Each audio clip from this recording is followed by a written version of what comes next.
CSCB exam കോഓപ്പറേഷന്റെ 4ാമത്തെ class ആണ് ഇന്നത്തേത്. ഇതിനു മുന്നേ ഉള്ള ക്ലാസ്സുകൾ കണ്ടതിന് ശേഷം ഈ ക്ലാസ് കാണാൻ ശ്രമിക്കുക. കഴിഞ്ഞ ക്ലാസ്സിൽ നമ്മൾ ഡിസ്കസ് ചെയ്ത് കോഓപ്പറേറ്റീവ് പ്രിൻസിപ്പിളുകളെ കുറിച്ചാണ്. അതായത് കോഓപ്പറേറ്റീവ് പ്രിൻസിപ്പിൾ 4 സ്റ്റേജുകളാണുള്ളത്. ഫസ്റ്റ് സ്റ്റേജ് കോഓപ്പറേറ്റീവ് പ്രിൻസിപ്പിൾ 1860, അത് റോക്ക്ഡെയിൽ പ്രിൻസിപ്പിള്. അതുപോലെ സെക്കൻഡ് സ്റ്റേജ് കോഓപ്പറേറ്റീവ് പ്രിൻസിപ്പിൾ 1937 ഇത് രണ്ടുമാണ് കഴിഞ്ഞ ക്ലാസ്സിൽ നമ്മൾ ഡിസ്കസ് ചെയ്തത്. ഇനി അടുത്തതെന്ന് പറയുന്നത് തേർഡ് സ്റ്റേജ് കോഓപ്പറേറ്റീവ് പ്രിൻസിപ്പിൾ. 1966. ഇതിനെ കാർവേ പ്രിൻസിപ്പിൾ എന്ന് പറയപ്പെടുന്നു, അല്ലെങ്കിൽ റീഫോർമുലേറ്റഡ് പ്രിൻസിപ്പിൾ എന്ന് പറയപ്പെടുന്നു, അല്ലെങ്കിൽ ഗ്രോത്ത് പ്രിൻസിപ്പിൾ. എന്തൊക്കെയാണ്? കാർവേ പ്രിൻസിപ്പിൾ, റീഫോർമുലേറ്റഡ് പ്രിൻസിപ്പിൾ, അല്ലെങ്കിൽ ഗ്രോത്ത് പ്രിൻസിപ്പിള്. അതുമല്ലെങ്കിൽ 23rd cooperative Congress at Vienna, അല്ലെങ്കിൽ വിയന്ന കോഓപ്പറേറ്റീവ് കോൺഗ്രസ് പ്രിൻസിപ്പിള് എന്നീ പേരുകളിൽ അറിയപ്പെടുന്നു. എന്താണ്? Third stage cooperative principal, Karve principal, reformulated principal, growth principal, Vienna cooperative Congress principal, അല്ലെ 23rd cooperative Congress at Vienna. ഇതെന്ന് പറയുന്ന 6 പ്രിൻസിപ്പിളുകളാണുള്ളത്. 1966 ഈ പ്രിൻസിപ്പിള്. 6 പ്രിൻസിപ്പിളുകളാണുള്ളത്. ഒന്നാമത്തെ ഓപ്പൺ ആൻഡ് വോളണ്ടറി മെമ്പർഷിപ്പ്. ഒന്നാമത്തെ principle open and voluntary membership. രണ്ടാമത്തെ democratic management. 3 limited interest on share capital. 4 equitable distribution of surplus. 5 cooperative education. 6 cooperation among cooperatives. എന്തൊക്കെയാണ്? 6 principle ആണ് Karve principle, അല്ലെങ്കിൽ 1966 പ്രിൻസിപ്പിൾ എന്ന് പറയുന്നത്. ഒന്നാമത്തെ പ്രിൻസിപ്പിൾ എന്ന് പറയുന്നത് ഓപ്പൺ ആൻഡ് വോളണ്ടറി മെമ്പർഷിപ്പ്.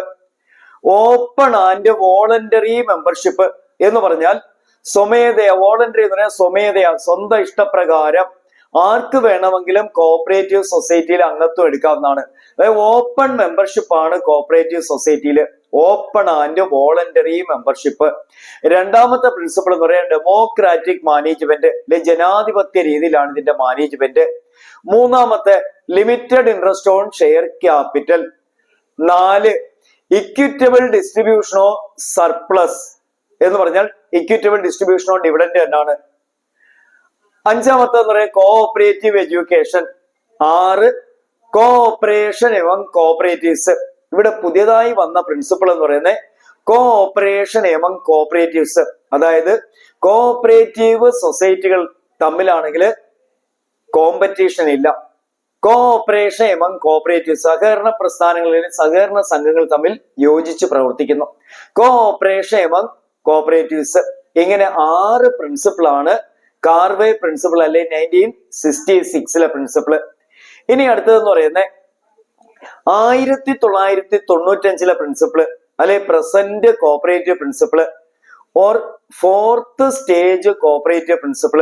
ഇതൊക്കെയാണ് ഫോർത്ത് സ്റ്റേജ് കോഓപ്പറേറ്റീവ് പ്രിൻസിപ്പിൾ, അല്ലെങ്കിൽ redefined principle 1995. 31st cooperative Congress at Manchester. ഇതിനെ മാഞ്ചസ്റ്റർ പ്രിൻസിപ്പിൾ എന്നും പറയപ്പെടുന്നു. റീഡിഫൈൻഡ് പ്രിൻസിപ്പിൾ, അല്ലെങ്കിൽ മാഞ്ചസ്റ്റർ പ്രിൻസിപ്പിൾ, അല്ലെങ്കിൽ 31st കോഓപ്പറേറ്റീവ് കോൺഗ്രസ് പ്രിൻസിപ്പിൾ, അല്ലെങ്കിൽ പ്രസന്റ് പ്രിൻസിപ്പിൾ 1995, 1995 പ്രിൻസിപ്പിൾ. അതായത് നിലവിൽ ഫോളോ ചെയ്യുന്ന പ്രിൻസിപ്പിൾ എന്ന് പറയുന്നത് 1995 പ്രിൻസിപ്പിളുകളാണ്. ഇതെന്ന് പറയുന്നത് 7 പ്രിൻസിപ്പിളുകളാണ് ഉള്ളത്. ഒന്നാമത്തെ വോളണ്ടറി ആൻഡ് ഓപ്പൺ മെമ്പർഷിപ്പ്. ഒന്നാമത്തെ principal voluntary and open membership. നേരത്തെ നമ്മൾ പറഞ്ഞ തന്നെയാണ് വോളണ്ടറി ആൻഡ് ഓപ്പൺ മെമ്പർഷിപ്പ് എന്ന് പറഞ്ഞാൽ സ്വന്തം ഇഷ്ടപ്രകാരം ആളുകൾ സഹകരണ സംഘത്തിൽ മെമ്പർഷിപ്പ് എടുക്കുന്നു. വോളണ്ടറി ആൻഡ് ഓപ്പൺ മെമ്പർഷിപ്പ് അന്നേരം ഒന്നാമത്തെ പ്രിൻസിപ്പിൾ എന്ന് പറയുന്നത് voluntary and open membership.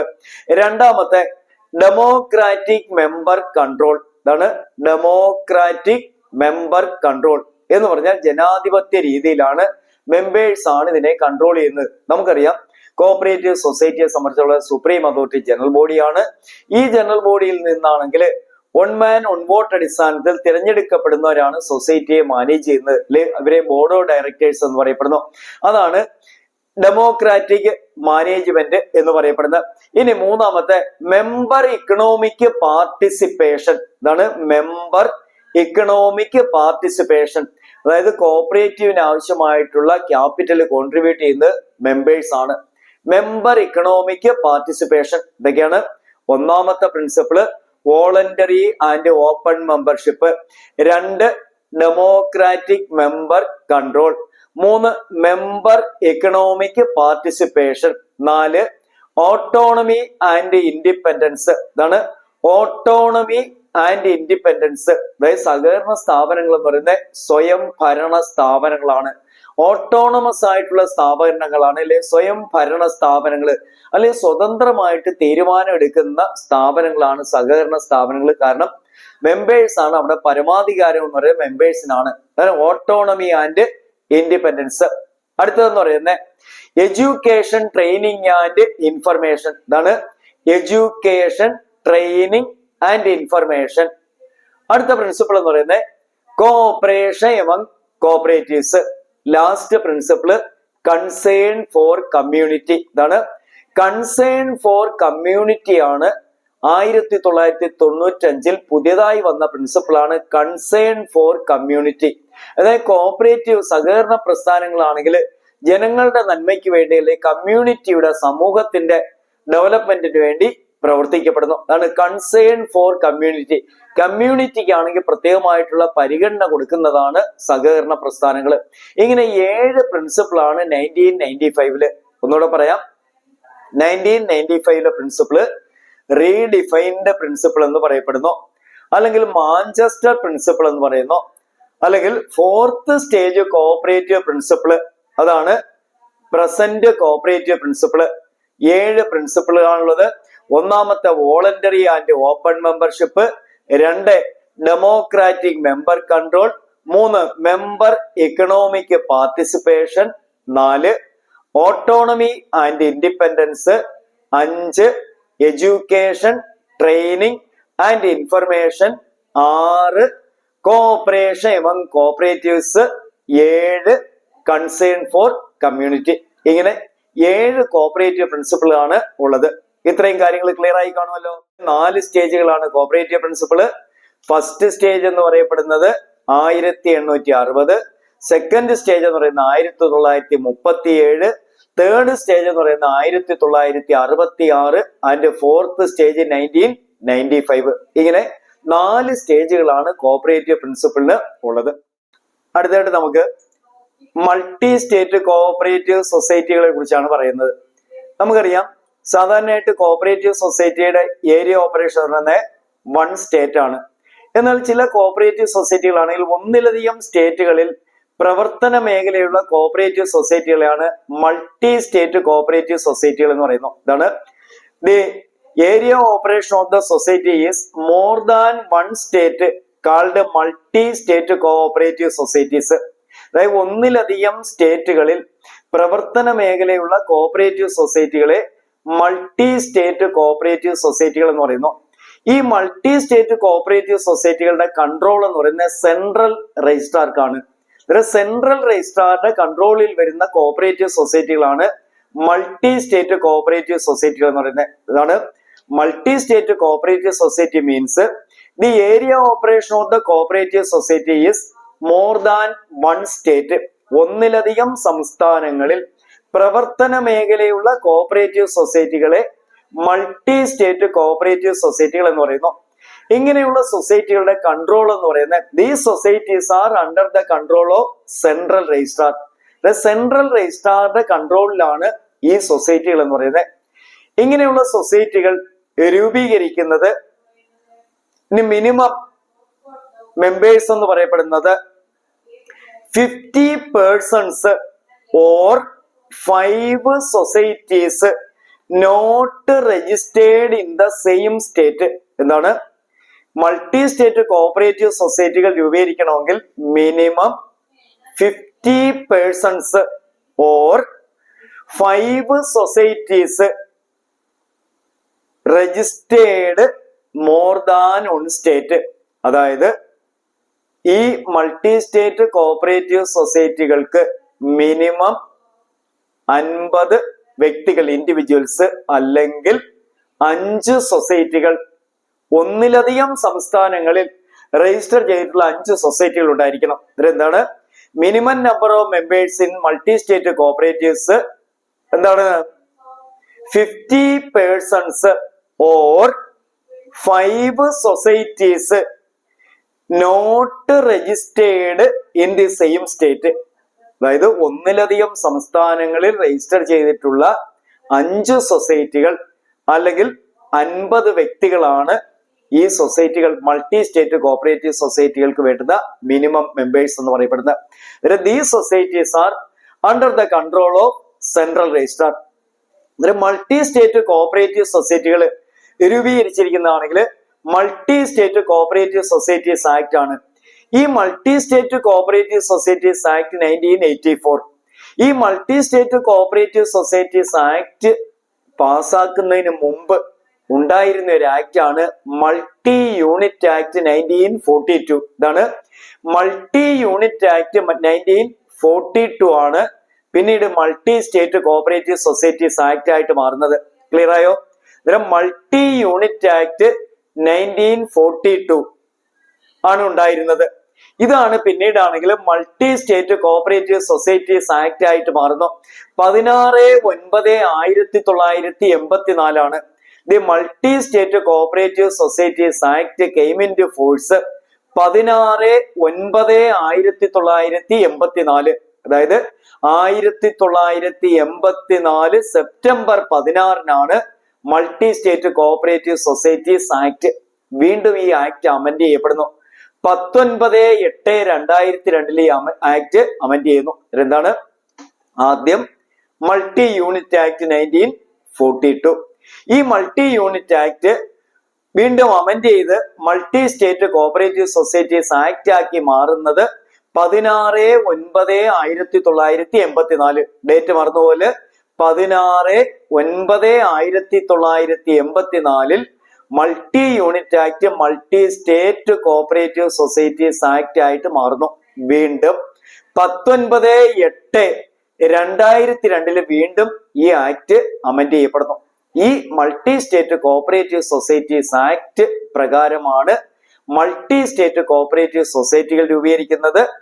Multi state cooperative സൊസൈറ്റിയുടെ ഏരിയ ഓപ്പറേഷൻ എന്ന് പറയുന്നത് മോർ ദാൻ 1 സ്റ്റേറ്റ് ആണ്.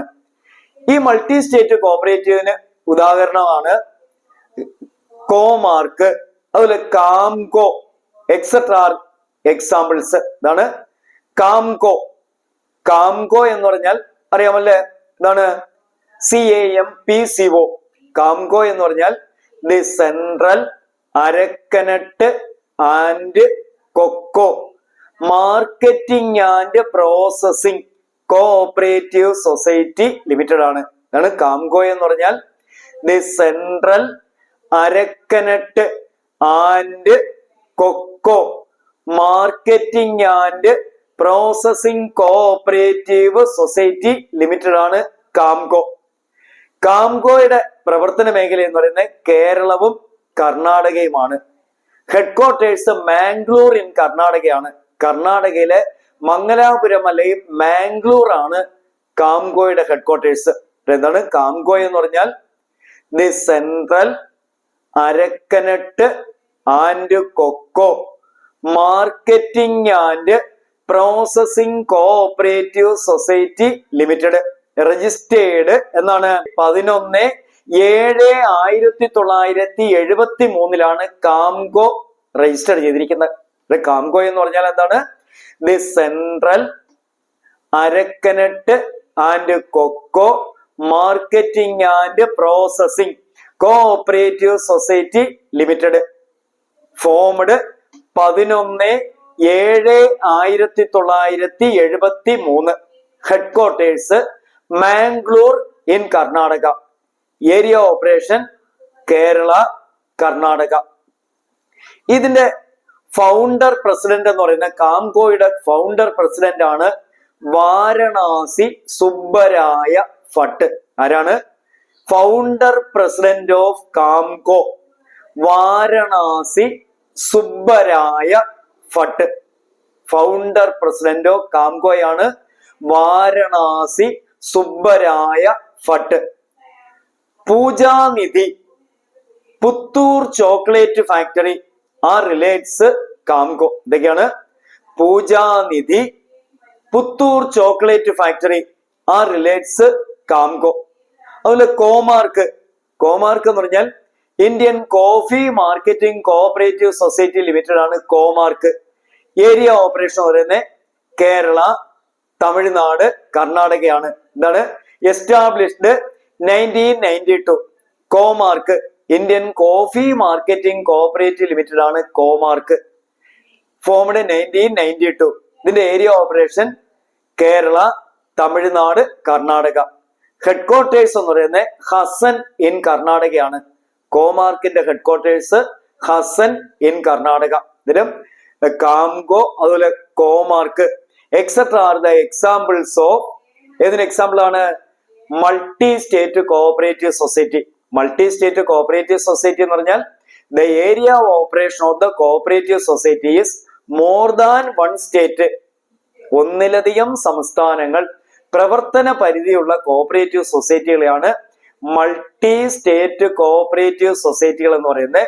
These societies are under the control of central registrar.